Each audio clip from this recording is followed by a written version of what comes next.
2001 அதாவது பிரான்சில் இருக்கிற ஒரு சின்ன டவுனில் ஒரு ஹஸ்பண்ட் ஒய்ஃபை வாழ்ந்துட்டு வராங்க. இவங்க கல்யாணம் ஆனதுலேருந்து அங்கே நல்லா ஹார்ட் ஒர்க் பண்ணி நல்லா வாழ்ந்துட்டு வராங்க. திடீர்னு இவங்களுக்கு என்ன ஒரு ஆசைன்னா, இப்படி ஒரு சிட்டியில் இருக்கிறத விட்டு ஒரு கிராமத்தில் அதாவது ஒரு பெரிய ஃபாரஸ்ட் நடுவில் இருக்கிற ஒரு வீட்டில் போய் இருக்கணும்னு ரொம்ப நாளாக அவங்க 2 பேத்துக்கு ஆசைங்க. அப்படி ஒரு வீட்டை பார்த்துட்டு இருக்கிறாங்க. அது வரைக்கும் கிடைக்கல. அப்புறம் அவங்களுக்கு ஒரு பெண் குழந்தை பிறகுது. அந்த குழந்தைக்கு பேர் பெல்லான்னு சொல்லி பேர் வைக்கிறாங்க. இவரோட பேர் பார்த்தோம்னா பார்க்கர். இவங்க அம்மாவோட பேர் பார்த்தோம்னா இசாபெல்லான்னு சொல்லிட்டு இவங்க 3 பேர் ஃபஸ்ட்டு வராங்க. இவங்க திடீர்னு என்ன பண்ணுறாங்க, அந்த வீடு கிடச்சிருச்சிங்க. அந்த காட்டுக்குள்ளே இருக்கிற மாதிரி ஒரு வீடு கிடச்சிருச்சு. இவங்களும் அந்த வீட்டை வாங்கி அங்கே சந்தோஷமாக வாழ்ந்து வராங்க. வாழ்ந்து வர டைமில் இந்த பொண்ணு இந்த பெல்லாவும் கொஞ்சம் கொஞ்சமாக வளர ஆரம்பிச்சிட்றா. வளர ஆரம்பித்தோடனே அடிக்கடி அவங்க தூரத்தில் இருக்கிற ஒரு லேக்குக்கு போய் அப்பப்போ போய் டைம் ஸ்பெண்ட் பண்ணுவாங்க. ஏன்னா அந்த லேக் சின்ன லேக்காக இருந்தாலும் அவ்வளோ அழகாக அருமையாக இருக்குமாங்க. அதை போய் பார்க்குறதுக்கு அவ்வளோ கண்கொள்ளா காட்சியாக இருக்குமாங்க. இப்படி இருக்கிற சுச்சுவேஷனில் அந்த காலேஜெலாம் போகிற ஸ்டேஜெலாம் வந்துருச்சுங்க. அப்படி இருக்க ஒரு சுச்சுவேஷனில் அந்த காலேஜெலாம் முடிச்சுட்டு வீட்டுக்கு வராமல் அந்த ஏரியோட அழகை பார்க்கறதுக்கே போயிடுமாங்க. அதை போயிட்டு தான் அதுக்கப்புறம் அந்த வீட்டுக்கு வருவாங்க.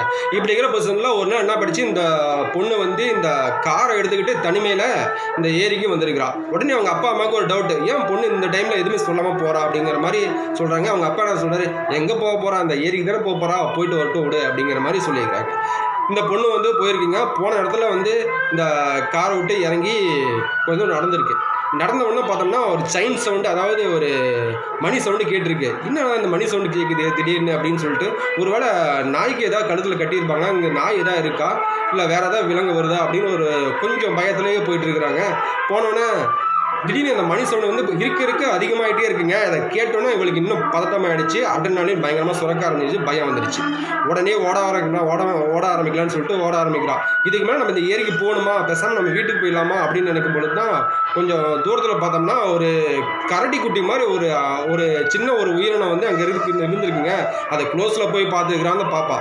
அந்த பார்த்தோன்னே அந்த கழுத்து அறுக்கப்பட்ட நிலையில் அந்த உயிரினம் இருந்திருக்குங்க. ஐயோ, இந்த உயிரினத்தை ஏதாவது எடுத்துக்கிறாங்க, ஒருவேளை மனித நடமாட்டம் இங்கே இருக்கா அப்படிங்கிற ஒரு டவுட்டு இந்த பொண்ணுக்கு வருது. சரி, இதுக்கு மேலே நம்ம இங்கே என்ன வேலைக்காகன்னு சொல்லிட்டு ரிட்டன் திரும்பலான்னு சொல்லி போகும்போது திடீர்னு பின்னாடி போயிட்டே இருக்கும்போது தலையில் அடித்த மாதிரி ஒரு ஃபீல் பண்ணாங்க. என்ன தலையில் அடிக்குன்னு சொல்லிட்டு மேலே நிமிர்ந்து பார்த்துருக்குறான். நிமிர்ந்து பார்த்தோம்னா அந்த மரக்கலையிலேருந்து இந்த கரடி உயிரினம் மாதிரி இருக்கிற அந்த உயிரினம் தலையை தச்ச மாதிரி தொங்க இருந்துருக்குங்க. இதை பார்த்தோன்னே பயங்கரமான அதிர்ச்சி இவளுக்கு. ஐயோ, என்னடா அது இப்படின்னு சொல்லிட்டு அந்த குடுகுடுன்னு ஓடி போய் அந்த மரத்தை பின்னாடி ஒளிஞ்சிருக்கிறான்.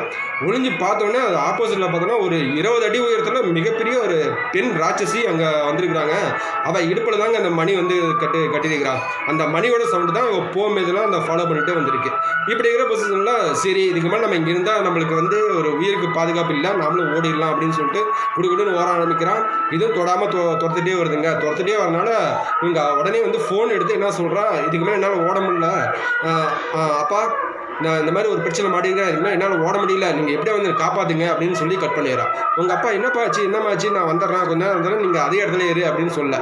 உடனே இவங்களும் வேகமாக வராங்க கார் எடுத்துக்கிட்டு. இவங்க பொண்ணும் ஓடி வந்துகிட்டே இருக்கிறான். அப்புறம் வாமா என்னம்மா ஆச்சு அப்படின்னு சொல்லிட்டு கட்டி பிடிச்சிட்டு சொல்கிறாங்க. என்னம்மா ஆச்சு உனக்கு, என்ன சொல்லு, ஏன் ஏதாவது பார்த்து பயந்துட்டியா அப்படின்னு கேட்டதுக்கு, இல்லைப்பா பின்னாடி பாருங்கள் எவ்வளோ பெரிய உருவம் எனக்கு கொல்ல வருது பாருங்க அப்படின்னு சொன்னது. பின்னாடி யாருமே இல்லையேம்மா, நீ ஏமா பயப்படுற அப்படின்னு சொல்லிட்டு இவங்க சமாதானப்படுத்தி கூட்டிகிட்டும் போகிறாங்க. உடனே போலீஸ் ஸ்டேஷனில் கம்ப்ளைண்ட் பண்ணலான்னு போலீஸ் ஸ்டேஷனில் போய் கம்ப்ளைண்ட் பண்ணுறதுக்கு அவங்களும் சிரிச்சுக்கிட்டு, என்னங்க உங்கள் பிள்ளை தான் சொல்கிறான்னு சொல்லிட்டு நீங்களும் கம்ப்ளைண்ட்டாக வரீங்க, அது காட்டுக்குள்ளே எதையோ பார்த்து இந்த நைட் டைமில் மயந்திருப்பா, இதுக்கோசரம் இவ்வளோ தூரம் கம்ப்ளைண்ட் பண்ணுறீங்களே, சரி எதுக்கு நாங்கள் பார்க்குறோம் விசாரிக்கிறோம் அப்படிங்கிற மாதிரி சொல்லியிருக்கிறாங்க. அங்கே கால் தடம்லாம் பார்த்துக்கிறாங்க. இந்த பொண்ணோட கால் தடம் மட்டும்தாங்க இருந்திருக்கு, மற்ற எந்த ஒரு கால் தடமும் இல்லை. இப்படி இருக்கிற சுச்சுவேஷனில் அங்கே இருக்கிற சுற்றியுள்ள இந்த கிராம மக்கள்லாம் என்ன சொல்கிறாங்கன்னா, இங்கே அடிக்கடி இந்த மாதிரி தான் நடக்குது, அதனால் இந்த ஏரியாவில் யாரும் போகக்கூடாது, மனித நடமாட்டம் யாருமே போக மாட்டாங்க. ஏற்கனவே போர்டு வச்சுருந்தாங்க, அந்த போர்டு கழட்டி தூக்கி போட்டாங்க. அதுக்கப்புறம் இங்கே மனிதர்கள் யாரும் போனதில்லை. அப்படி இடத்துல இவங்க ஏன் வந்தாங்க அப்படிங்கிற ஒரு கேள்வி அப்புறம் ஒரு கொஸ்டின் வைக்கிறாங்க. இதெல்லாம் தெரியாமல் தான் இவங்க இங்கே குடியேறிக்கிறாங்க. இப்படி இருக்கிற பர்சனில் இதுக்கு மேலே நம்ம இங்கே இருக்க வேணாம், நம்ம பிரான்சில் இருக்கிற ஒரு சின்ன டவுனுக்கே போய் நம்ம செட்டில் ஆகிடலாம் அப்படின்னு சொல்லிட்டு இவங்களும் போய் சேர்ந்துட்டாங்க.